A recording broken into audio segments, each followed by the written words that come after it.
નમસ્કાર વિદ્યાર્થી મિત્રો, સ્વાગત છે તમારું MWP એજ્યુકેશનમાં. હવે આપણે જોવાના છીએ આજે ધોરણ નંબર 8ની અંદર વિષય ગુજરાતીમાં સ્વાધ્યાય પોથીની અંદર સોલ્યુશનમાં પાઠ નંબર 5 એક મુલાકાત જે અહેવાલ છે. તો વિદ્યાર્થી મિત્રો, વિડીયોનું આપણે સોલ્યુશન શરૂ કરીએ. બરાબર, તે પ્રથમ જો તમે પહેલી વખત અમારી યુટ્યુબ ચેનલને નિહાળતા હોવ તો તમે અવશ્ય સબસ્ક્રાઈબ કરો, જેથી તમને ભવિષ્યની અંદર તમને દરેક ધોરણના તમને વિડીયો લેક્ચર તમને મળતા રહે. દરેક ધોરણની અંદર ચેપ્ટર વાઇઝ, બરાબર, દરેક વિષયમાં આપણે ચેપ્ટર વાઇઝ દરેક વિષયમાં આપણે સોલ્યુશન કરાવીએ છીએ, તો તમને અગત્યના એ સોલ્યુશન મળતા રહે. પરીક્ષાની અંદર પેપર પણ સોલ્યુશન કરાવે છે, તે પણ તમને મળતા રહે. તો આજના આપણા પાઠ નંબર 5ની વાત કરીએ તો પ્રશ્ન નંબર 1 જે વિકલ્પ છે એમાં પહેલું, કોઈ પણ રાજ્યનું વડું મથક કયા નામે ઓળખાય? તો પાટનગરના નામે. બીજું, ગુજરાતની સ્થાપના થઈ ત્યારે રાજ્યનું પાટનગર કયું હતું? તો એમાં આવશે અમદાવાદ. ત્રીજું, ગાંધીનગરની સ્થાપના કયા નેતાની સ્મૃતિમાં કરવામાં આવી? મહાત્મા ગાંધીમાં. ચોથું, ગુજરાતનું વિધાનસભા ભવન ક્યાં આવેલું છે? તો ગુજરાતમાં આવશે, એટલે એ. પાંચમું, ગાંધીનગરમાં કુલ કેટલા સેક્ટરમાં વહેંચાયેલું છે? 30. છઠ્ઠું, ગ્રીન સિટી એટલે શું? તો કે હરિયાળું નગર, એટલે કે લીલુંછમ નગર. સાતમું, ગાંધીનગર કઈ કઈ પ્રવૃત્તિઓથી ધમધમે છે? રાજકીય અને સાંસ્કૃતિક. આઠમું, ગુજરાત રાજ્યના વિધાનસભા ગૃહને નું નામ શું આપવામાં આવ્યું છે? વિઠ્ઠલભાઈ પટેલ ભવન. નવમું, ગાંધીનગરમાં મંત્રીશ્રીઓ અને સચિવશ્રીઓના કાર્યાલયો માટે કેટલા બ્લોકમાં વહેંચાયેલા છે? 7.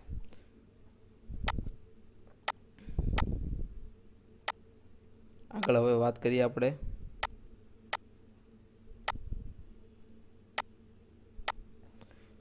ખાલી જગ્યામાં.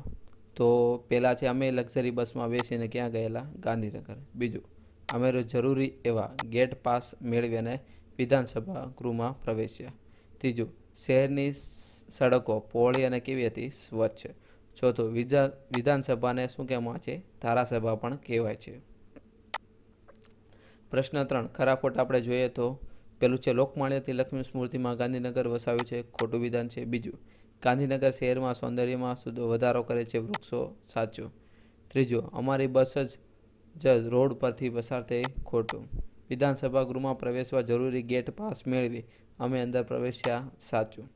ચલો, પ્રશ્ન નંબર 4 છે હવે એક વાક્યમાં ઉત્તર. ગાંધીનગર શહેરના સૌંદર્યની શોભા શેનાથી વધારે? તો એમાં ઘરે ઘરે ઉગાડેલા ફૂલ, છોડ, વૃક્ષોથી વધી છે. બીજું, વિધાનસભા ગૃહમાં પ્રવેશ મેળવવા શું કરશો? તો પ્રવેશ મેળવવા માટે જરૂરી ગેટ પાસ સાથે રાખીશું. ત્રીજું, વિધાનસભાને ધારાસભા કેમ તરીકે ઓળખાય છે? કારણ કે એમાં ધારા એટલે કાયદા ઘડાય છે એટલે. ચોથું, વિધાનસભા ગૃહમાં મુલાકાતીઓ માટે શી વ્યવસ્થા છે? તો કે મુલાકાતીઓ માટે ઉપરની ગેલેરીમાં બેસવાની વ્યવસ્થા છે. પાંચમો, વિધાનસભાની મુલાકાતનો અનુભવ વિદ્યાર્થીને માટે કેવો હતો? તો કે અનુભવ વિદ્યાર્થી માટે અત્યંત રોમાંચક અને આનંદદાયક હતો. ચલો, એના પછી પ્રશ્ન નંબર 5 2-3 વાક્યમાં આપણે ઉત્તર લખવાના છે. તો એમાં જોઈએ, વિધાનસભામાં પ્રવેશવાની પરવાનગી કેમ જરૂરી છે? કારણ કે કોઈ પણ અજાણી વ્યક્તિ વિધાનસભા ગૃહમાં પ્રવેશી સભાગૃહને નુકસાન ન પહોંચાડે અને વિધાનસભાના કામમાં દખલ ન પહોંચાડે અને તેની અંદર ગૃહની અંદર શાંતિ જળવાઈ રહે તે માટે વિધાનસભાની અંદર પ્રવેશવા માટે આપણે પરવાનગી લેવી જરૂરી છે. બીજો, વિધાનસભા ગૃહમાં શાની કાર્યવાહી થાય છે? તો કે ગૃહમંત્રીઓ, તેમના સચિવો દ્વારા રાજ્યના વિવિધ પ્રશ્નોની સમીક્ષા કરવી, તેમના ઉકેલ લાવવા, વિકાસલક્ષી આયોજન કરવું વગેરેની કાર્યવાહી વિધાનસભા ગૃહમાં થાય છે. એના પછી પ્રશ્ન નંબર 6 3-4 વાક્યમાં ઉત્તર આપણે. તો ગાંધીનગરને ગ્રીન સિટી કેમ કહેવામાં આવે છે? તો કે એમાં કુલ 30 સેક્ટર છે.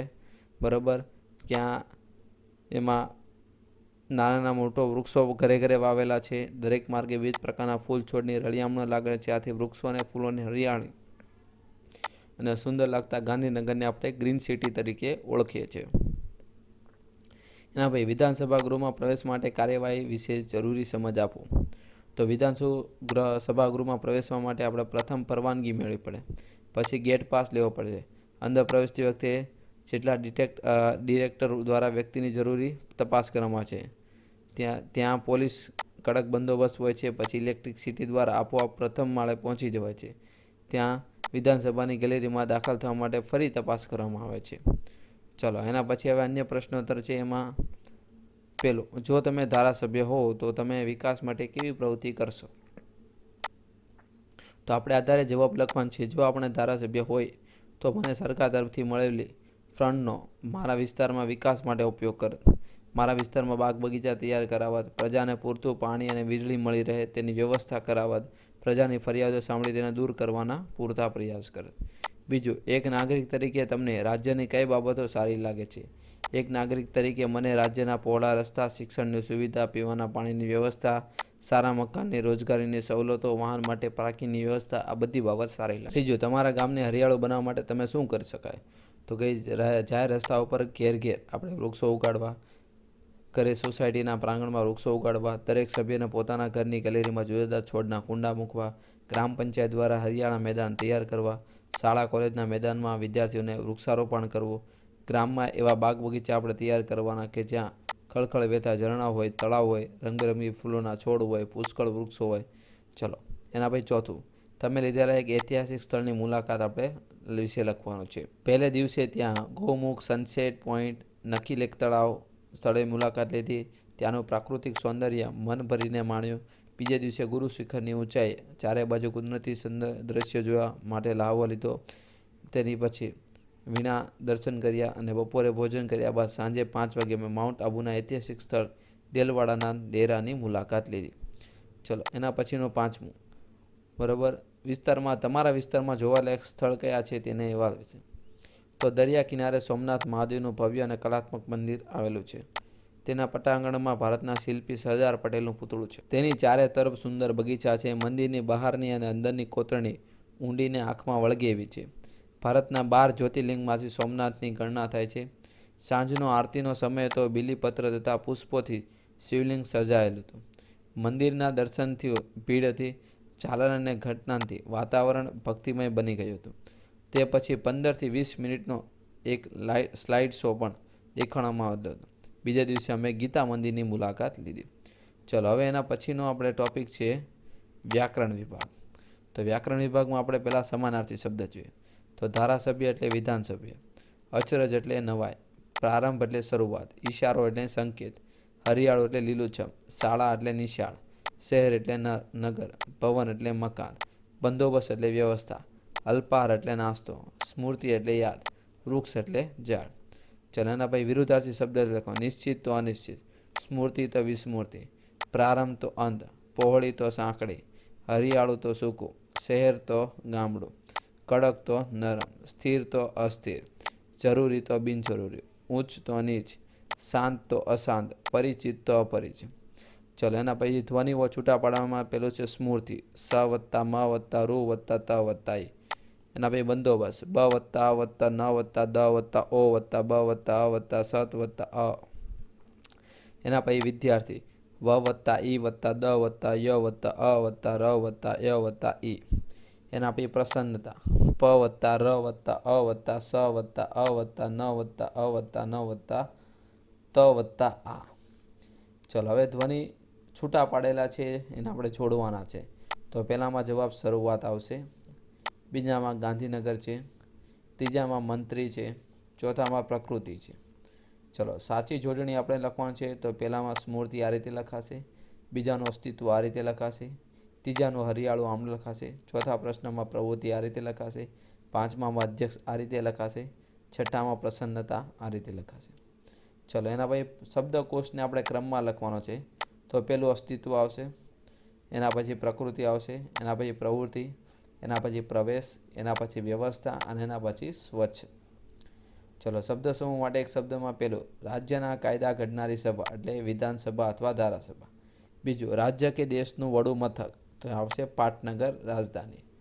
રક્ષક તરીકે કામગીરી બજાવનાર સુરક્ષા કર્મી.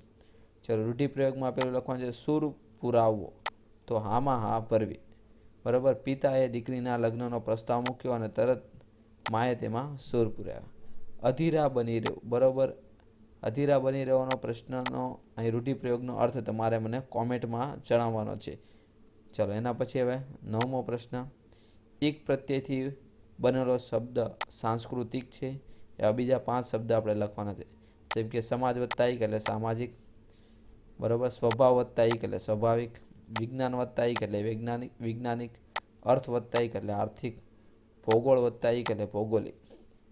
ચલો એના પછી છે કર્તરી વાક્યમાં ફેરવવાનું છે. અમારાથી એની વાતમાં સૂર પૂર્યો, અમે એની વાતમાં સૂર પૂર્યો. શિક્ષકે વિદ્યાર્થીઓને સમજાવ્યું. કર્મણીમાં ફેરવવાનું છે. શિક્ષકથી વિદ્યાર્થીઓને સમજાવ્યો. અમે વિધાનસભાના ગૃહમાં પ્રવેશ્યા. ભાવે વાક્ય બનાવવાનું છે. અમારાથી વિધાનસભા ગૃહમાં પ્રવેશ કરાયો. ચોથું, સુરક્ષાકર્મી અક્ષયને સંકેતથી શાંત કરી અને પ્રેરક વાક્ય બનાવો. સુરક્ષાકર્મી દ્વારા સંકેતથી અક્ષયને શાંત કરાય. તો વિદ્યાર્થી મિત્રો, આ તો આપણે પાઠ નંબર 5નું સોલ્યુશન. તો આ રીતના બીજા સોલ્યુશન મેળવવા માટે અમારી યુટ્યુબ ચેનલને અત્યારે સબસ્ક્રાઈબ કરો.